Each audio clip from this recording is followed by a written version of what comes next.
Hey guys, what is going on? Randall Thor 19, the man with the million, back yet again with another video.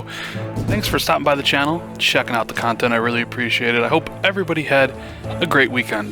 But let's get right into the video. This is going to be a Rand indie spotlight for the newly released Wells. So Wells is an action platformer run and gun style game from Tower Up Studios.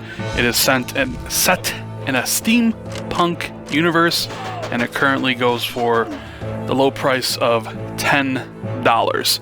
Now this game also features 10 levels, 5 different types of weapons. You have your pistol you start off with, which you can basically bounce off any object to kind of bounce around, kill enemies. You have a kind of mine deployer. I'm not even sure what the name of the weapon is. It shoots out mines. You have a shotgun that shoots out a deadly green mist, which corrosive deadly green mist, which kind of hurts enemies. You have a machine gun that shoots out energy bolts, and finally you have like a remote detonator grenade launcher, which is actually pretty useful. I thought the weapons I thought most useful was obviously a machine gun when you get it, because you can just mow through enemies. I mean, you played games like this, you just run to the right, they throw enemies at you by the dozens, you choose the weapon you want, and then you kill them. And there's some platforming involved, climbing up ladders, sliding down ropes, yada yada yada. I mean, you basically get the gist of the game. Now, this is one of those games where there's not really much to be said. It features, like I said, 10 levels. At the end of every level is usually a boss fight. None of this game is particularly hard at all. I think I died 3 times during my first playthrough. And not from the combat itself, more through the platforming aspect, where I fell in the water or I fell, down a chasm or something. So it does rate you at the end of each level. It gives you S or an A rank. An S rank requires you to kill all the enemies and not die. An A rank, kill all the enemies and die. Honestly, I think I got an S rank on 9 of the 10 levels, only because I died one time and I fell down a hole, so I have to replay that level. The achievements are fairly easy if you're interested in achievement hunting on this game. You play it once and get all the S ranks. You should end up after your first playthrough with about 750 points.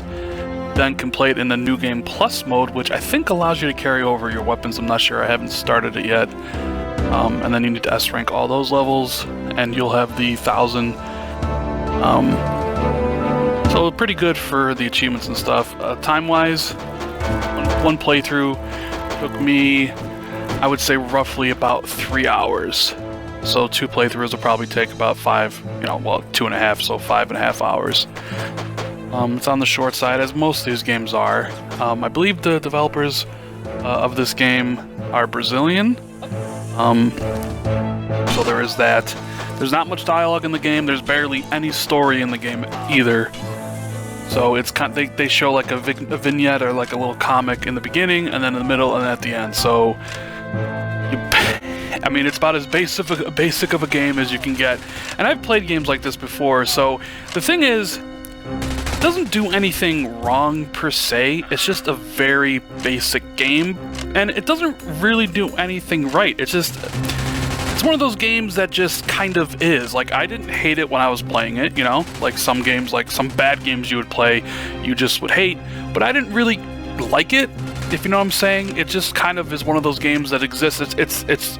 I struggle to say, is it well made? I mean, you can tell these are, whatever the Tower Up Studio guys maybe haven't made many games in the past, but if this is their first outing, then kudos to them, because there could be improvements here.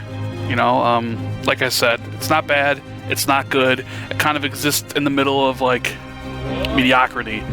It is, I mean, at least it's short. So I mean, like, this is a review. I did finish it in 3 hours, so I would give it a 4 out of 10, and that's kind of being a tad bit generous, because I don't think a lot of people would particularly enjoy this game. I mean, I liked it for what it was, and I know I need to reiterate my review scale is a little bit different than most. I play a lot of games, so a 10 is amazing, great. A 1 is absolute dreck, because I do actually play all the games that come out, and 5 is average to me. So this game straddles about a 4, slightly below average. Would I recommend it? I mean, if you're looking for the achievement, sure, buy it at $10. It's easy enough to get the points. Other than that, I'm not really sure. I think you should wait for a sale. But thanks for watching the video, guys. Hope you like it. If you did, hit the like button. Consider subbing for more content, and I'll see you later.